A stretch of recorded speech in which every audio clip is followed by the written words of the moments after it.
24. Bobotnya kurang dari 50 mg harus dilakukan pengenceran dengan zat tambahan seperti SL, berfungsi sebagai pemanis, penambah bobot dan melempar, dan karnin sebagai zat pewarna.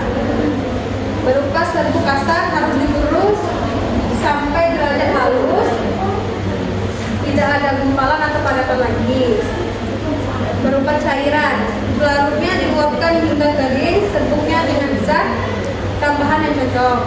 Bermasa lembek, dilarutkan dalam pelarutan yang sesuai secukupnya.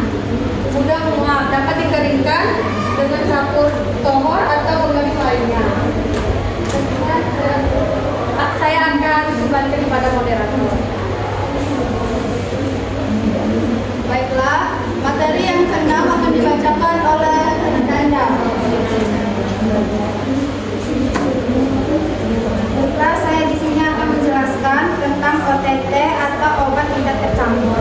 Obat tidak tercampur adalah suatu kondisi di mana terjadinya antara suatu bahan obat dengan bahan obat lainnya, baik secara fisik, kimia atau secara farmakologis yang akan menyebabkan perubahan sifat obat secara keseluruhannya. Reaksi kimia, contoh reaksi kimia itu ada campurannya menjadi racun, 2 menimbulkan ledakan, 3 perubahan warna, perubahan fisika, yaitu contohnya golongan alkoholiza akan diserap oleh norit. Kerja farmakologis contohnya yaitu amidopirin menyebabkan kanker usus. Sekian dari saya. Baiklah, terima kasih kepada Nanda. Materi selanjutnya akan dibacakan oleh Erlina. Kepada Erlina.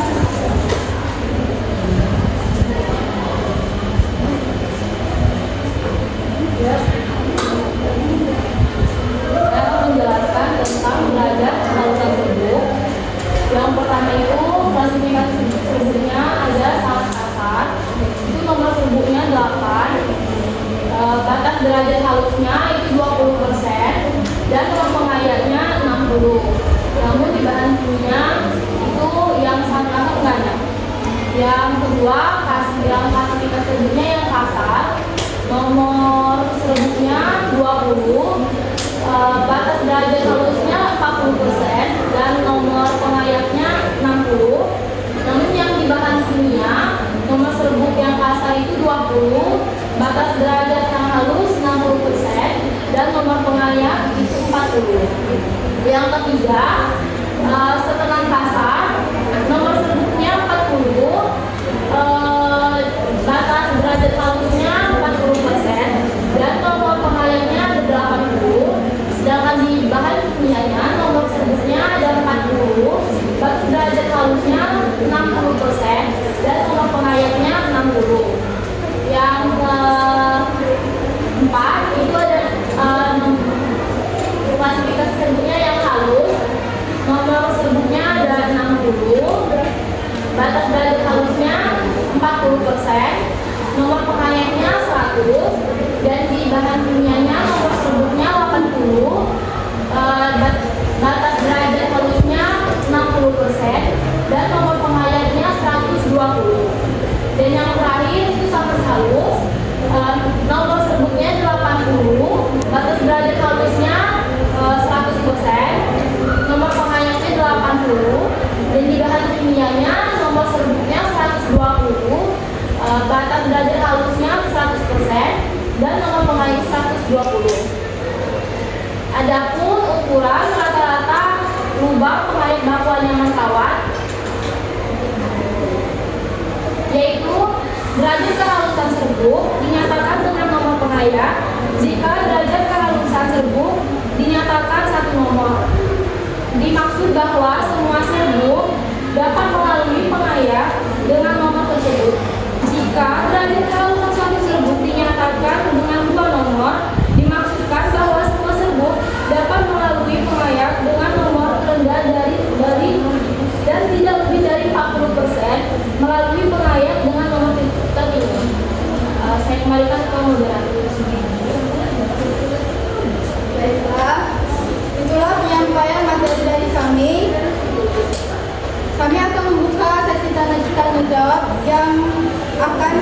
berikan dalam satu sesi 3 pertanyaan. Jika teman-teman ingin bertanya, kami persilakan.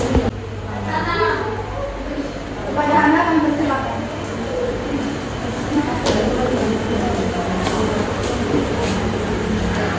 Baiklah, Assalamualaikum warahmatullahi wabarakatuh. Waalaikumsalam warahmatullahi wabarakatuh. Perkenalkan, nama saya Hanani dari kelompok 2. Izin bertanya, kenapa pada obat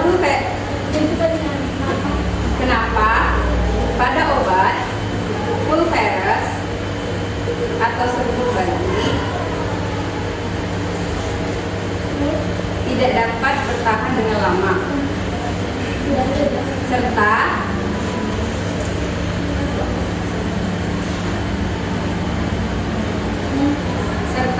kenapa pada serbuk bayi Pulveres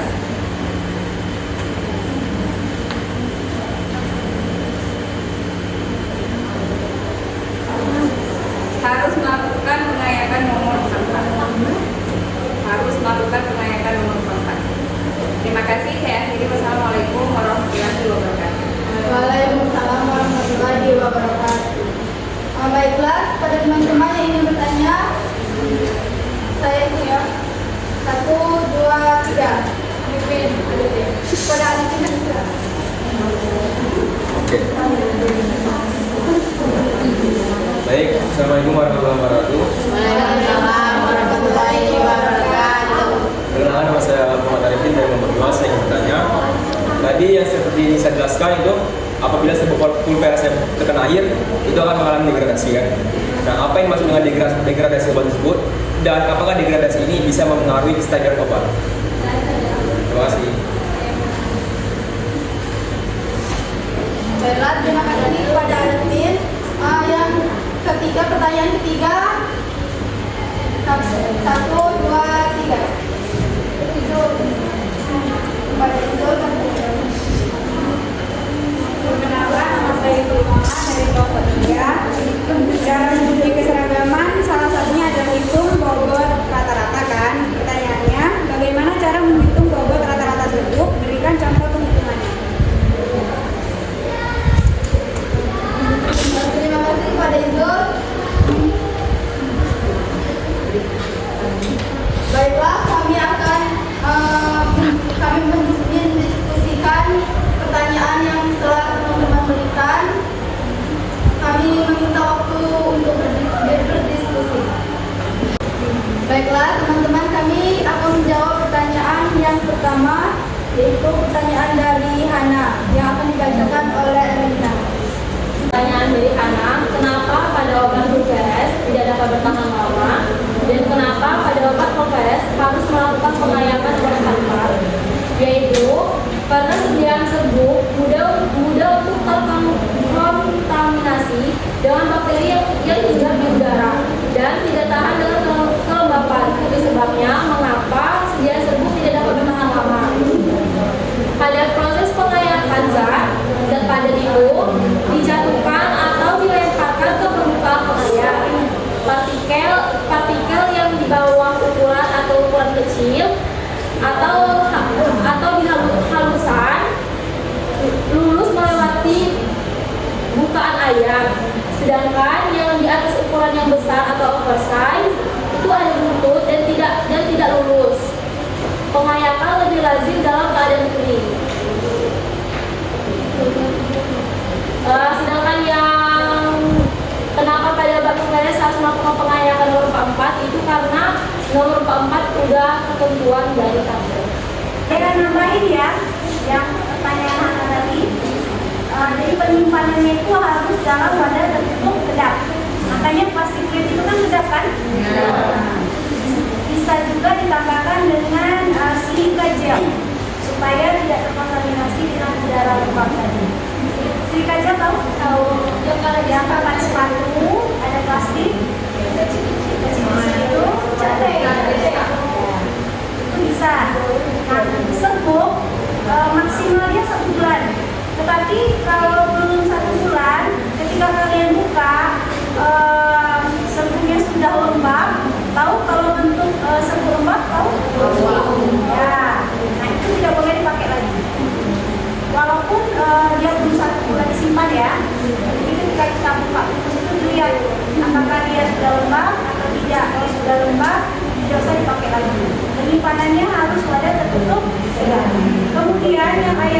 4 tadi ya? 4 itu sebenarnya dipakai untuk serbuk tabur. Karena di serbuk tabur itu kita menambahkan zat yang bersifat lemak. Contohnya ada selana itu. Nah, karena ada zat lemak di serbuk itu, makanya dia tidak bisa melewati ayakan nomor 100. Makanya kita naikkan nomornya menjadi 44. Karena beda 100 dan 44 itu pada besi dari ayakannya itu, diameternya itu berbeda. Lebih besar diameter yang 44. Kalau ada zat lemak di serbuk itu, otomatis ada sebagian zat itu serbuk itu dia tidak berbentuk halus sekali kan, karena ada lemaknya. Makanya harus kita naikkan nomor ayakannya. Tetapi kalau untuk serbuk bagi, syaratnya dia harus melewati ayakan 100 mes karena dia tidak ada mengandung zat lemak di dalamnya. Paham ya? Bedanya ya. Tapi kalau kalian buat serbuk tabur tidak mengandung zat lemak, ayakan yang dipakai ayakan 100. Walaupun kalian buat serbuk tabur. Oke, terjawab ya, Nah? Oke. Pertanyaan yang kedua dari pertanyaan Arifin akan dijawab oleh Nanda. Nah, saya di sini akan menjawab pertanyaan Arifin. Jika terkena air, kesediaan obat akan mengalami degradasi. Degradasi adalah saat obat mengalami penguraian dan pemecahan pada buku-buku strukturnya. Ya, kestabilan obat terpengaruhi karena obat tidak mampu mempertahankan struktur awalnya saat waktu pembuatan pertama kali obat. Apakah ini jelas? Nah itu kan stabilan obat kan. Nah itu apa yang maksud dengan stabilan obat dan apa saja karakteristik yang mempengaruhi stabilan obat tersebut? Stabilan obat adalah kemampuan suatu obat untuk mempertahankan sifat dan karakteristiknya seperti saat awal pembuatan.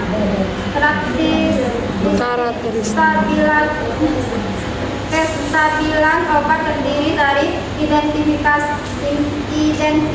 obat, kekuatan obat, kualitas obat, dan kemurnian obat. Apakah lebih jelas? Apa tambah lagi?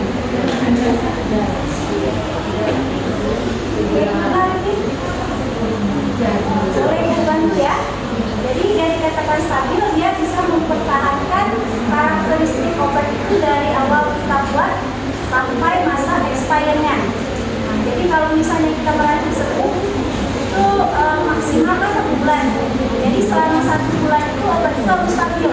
Jadi tidak terjadi perubahan apapun. Yang sederhana sekali tadi tidak terjadi gumpalan karena lembab. Ya, paham ya? Itu yang simpelnya. Tapi nanti kita belajar stabilitas di tingkat 2. Sabar. Makanya itu masih yang simpel-simpel aja. Tapi paham ya? Yang dikatakan stabil itu ya, obat itu masih sama keadaannya dari awal pembuatan sampai masa Kepada Arifin, pertanyaan 3 dari Izul akan dibacakan oleh Dendi. Terima kasih kepada moderator. Di sini saya akan menjawab pertanyaan dari Ibu, yaitu bagaimana cara menghitung rata-rata bobot dan berikan contoh. Jadi ada rumus cara menghitung bobot rata-rata serbuk itu, bobot rata-rata dibagi dengan jumlah serbuk. Jadi misalnya itu ada 20 serbuk, kita timbang satu per satu.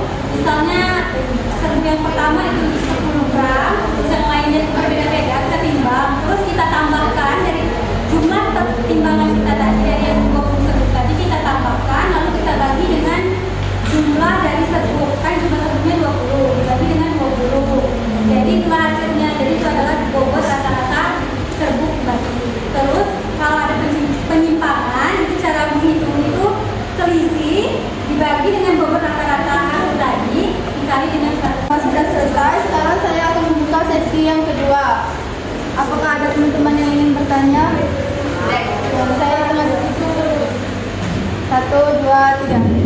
Pada video kami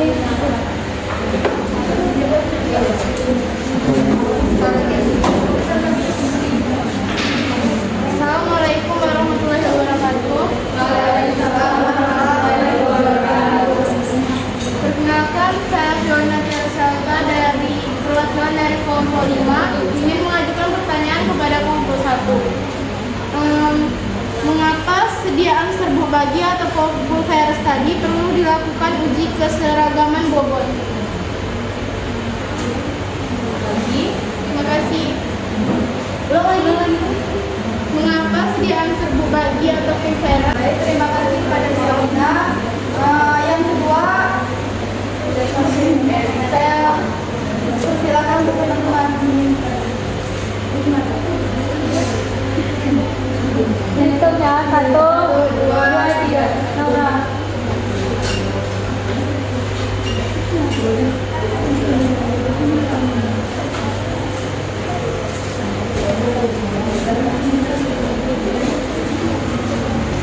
Perkenalkan, nama saya Naura Rabiatul Adamia. Izin bertanya, hal apa saja yang perlu diperhatikan dalam pembuatan pulveres dan apa saja yang mempengaruhi kestabilan obat jenis pulveres atau serbuk bagi?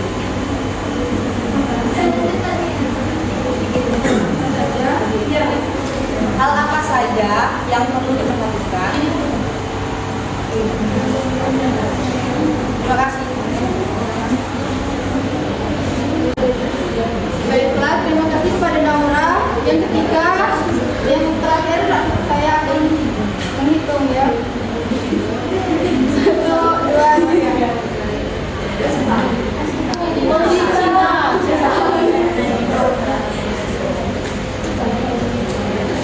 Assalamualaikum warahmatullahi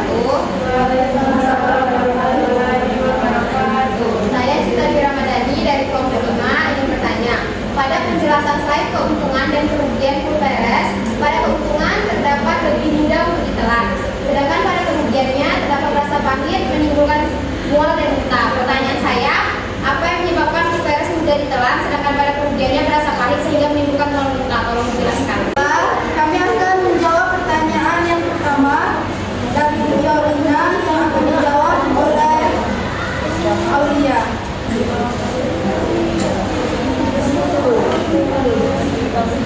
Baiklah, saya akan menjawab pertanyaan dari Violina. Pertanyaannya, mengapa sediaan serbuk bagi perlu dilakukan uji keseragaman bobot? Karena pembuatan serbuk bagi didasarkan oleh penglihatan atau menggunakan indera penglihatan yaitu mata. Keseragaman bobot merupakan parameter yang ketika dapat mencerminkan kadar atau dosis obat dalam pulveres dan salah satu faktor penentu dalam keberhasilan terapi dalam pengetatan dosis obat. Jadi keseragaman bobot itu merupakan hal yang sangat penting untuk menentukan ketepatan dosis yang oleh sediaan yang kita buat. Jadi keberhasilan serbuk atau obat yang kita buat itu akan dilakukan oleh uji keseragaman bobot, bisa menentukan tepat atau tidak dosis yang diberikan. Apakah dia atau ada tambahan? Saya menambahkan sedikit ya. Jadi ini kan serbuknya kita bagi-bagi tuh, bungkus kan. Nah, karena kita baginya kan nggak kita nimbang kan, kita pakai feeling aja kan. Jadi keseragaman bobot itu ditimbang satu-satu untuk mencegah terjadinya salah satu bungkus itu kelebihan dosis. Ya,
jumlah sedikit, cukup dengan menggunakan montir dan starter apa saja.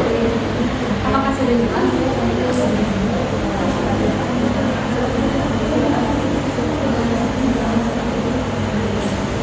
Boleh diulangi yang poin kedua?